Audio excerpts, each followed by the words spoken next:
Day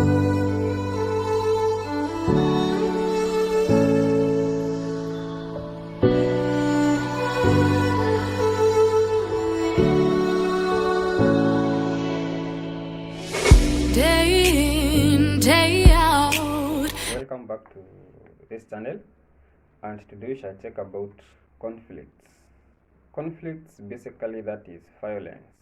And how does it cause violence? How does it cause poverty? Conflict is one of the most agents of poverty today. When you check a place like Syria, those people keep on conflicting. There are conflicts like each and every day, and that one has caused 80% of the people to live under poverty. That's how conflict it is. That's how serious it is. Number one, it causes displacement of people. How will that cause poverty? When you are displaced from your place, you cannot do your daily routine. You cannot do farming. You cannot do your activities. You cannot do your businesses. What will happen? Your life will be affected negatively because you've got nothing to do. You keep on maybe depending on someone else, or else you keep on borrowing. For how long will you borrow? For how long will you depend on someone? That one will eventually affect you, and it will bring poverty. Imagine a community of like 10,000 people have been displaced. That community will be in total mess. It will be in total poverty. That's how conflict it is. And remember, we want to drive away what? Poverty, because poverty has got no roots. Number two, conflicts causes destruction of institutions and productions. Okay, take it in this way. In place A, or in a town, let's say in the capital city where you live. For example, in Kenya, the capital city is Nairobi. So there have been conflicts there, and then people destroy the institutions there. They destroy the places where production takes place. What will happen next? What will happen next? The economy will go down. Nothing will take place. It will take a long time to recover all those destructions, and poverty will be getting in. That's how serious it is. Number three, it also destroys infrastructure. What do I mean by infrastructure? It destroys the connections, the social connections. It also destroys like the roads. People cannot move. There is no connection. And what will happen? Nothing will take place. But definitely, poverty comes in. Another thing, there is what is called economic shock. This one happens in a long term. I remember back in 2007 when there was violence in Kenya. One of my friends was almost a millionaire, but when war came in, people stole things, he was left with nothing. So his life became low. The way he was living, he no longer lives today. And imagine, it was 2007. Today is 2021, and he has never recovered. You can imagine how it affected him. And he was not the only one who was affected. So many people are affected by that violence, and it was an economic shock to them. Their lives went down. You can see. That's another way how conflict leads to poverty.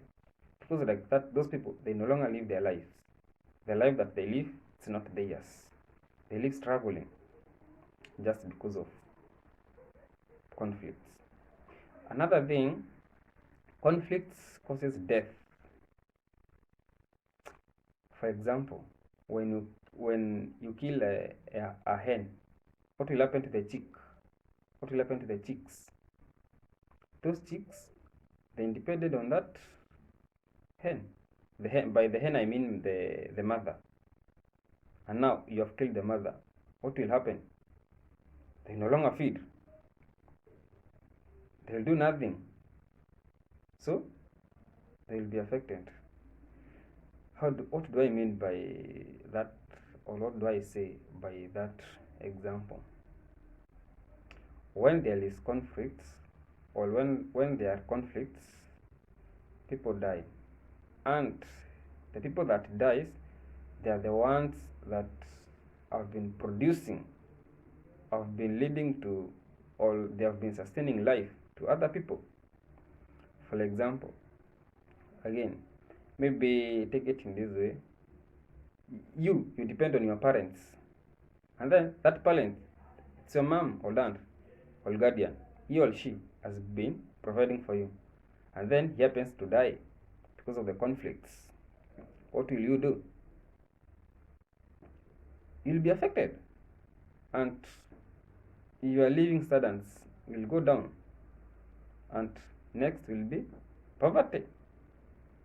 So those are some of the ways that conflicts causes poverty. Then I think we can avoid conflicts. How? Number one, we can teach children. You can teach children gun safety, because I believe each and every person, he can listen to his mother. If the parents take the responsibility to teach their sons and daughters how risky it is and the consequences of conflicts, I think we'll be in a good place. Like now, for example, again, in a community A, where parents take a responsibility to teach their children about conflicts, and they get well equipped and the dangers of it, and then they avoid it. Imagine that community will do very well, and poverty will no longer be there.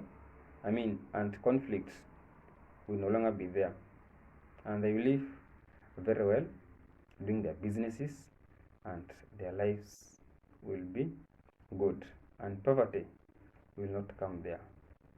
You can also get involved into volunteering work, such as anti-crime. Imagine you also start teaching people that, or you equip people, inform people how conflicts is dangerous, and by that you also get to know. You impact so many people, and they change their life, and they change their thinking, and they avoid it. Number 3, you can also report crimes and suspicious activities to police. Be your brother's keeper. When you see something that is not good, or something that is strange, just report it. It's better to prevent than to cure. Yeah, so I think everything is clear. You have seen how how conflict can lead to poverty, and that is something that we can avoid. Remember, so let's take the necessary precautions to avoid the conflicts, so that we can have the better future. We can have a better future. Remember, poverty has got no roots. We shall all make it, and we shall make it. I wish you the very best as we meet into our next lesson.